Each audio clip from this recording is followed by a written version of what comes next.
Hi, I'm Mr. V, and this is stick handling.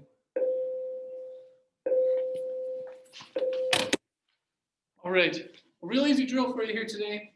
For those just kind of getting started in soccer, or those just figuring out some of the basic dribbling steps, is stick handling. Now, what I mean by that is kind of a hockey term, right? And stick handling is talking about, in hockey, we use the stick to go back and forth in order to keep control of the puck. Well, you can do the same thing in soccer. By touching the ball more often, you get kind of better control of it instead of big, long hits. And here's how we can do this stationary. What you will aim to do by the end of this drill is to be able to have complete control of the ball in something like this. And you can move around with it.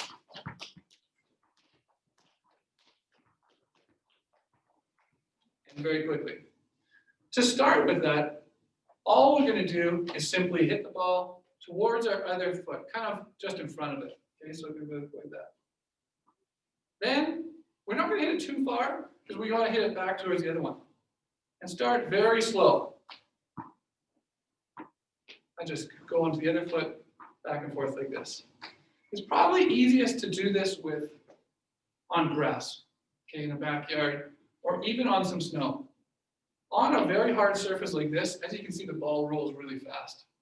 So it's trickiest in a surface like this. But when you do that, start real slow, going back and forth, so that you can have enough control to hit it back and forth. Now, as you notice, I'm not hitting it with my heel. I'm typically using the front of my foot only. I can use the inside of my foot in here, but I have the most control with the front of my foot up here, my toes, back of the ball of my foot. Why? It allows me to do these little flicks if I need to give it a bit more push or less. If I want less, then I'm just going to kind of let it hit my foot easy. But if I want more, I can flick it with kind of the ball of my foot. So start slow, back and forth. And you notice that my heels are still on the ground at this point. If I turn, see that my heels are still touching the ground. The faster I get, the less my heels touch the ground. And eventually, when I start to do that pop, the faster and faster I go, I no longer touch the ground with my heel. Why?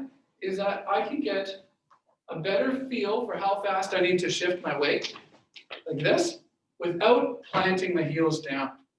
If I plant my heels down, it takes more time to push off the heel onto the ball of the foot, okay? Off the heel, onto the ball of the foot, and then lift that leg.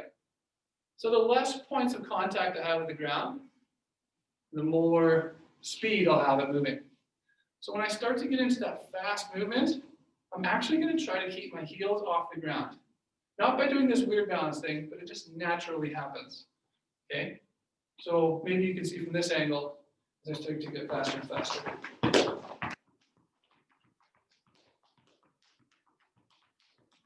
Okay, I'll turn.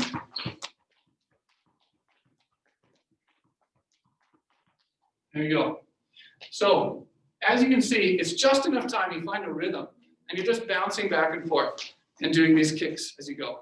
Okay? This is the kind of basic motion without the ball that you're doing. See how fast you can go with that? If you get really good at that, you can always try moving around while doing that. Going this way, maybe spinning. Trying not to lose the ball in the process. Have fun, enjoy. We'll see you next time.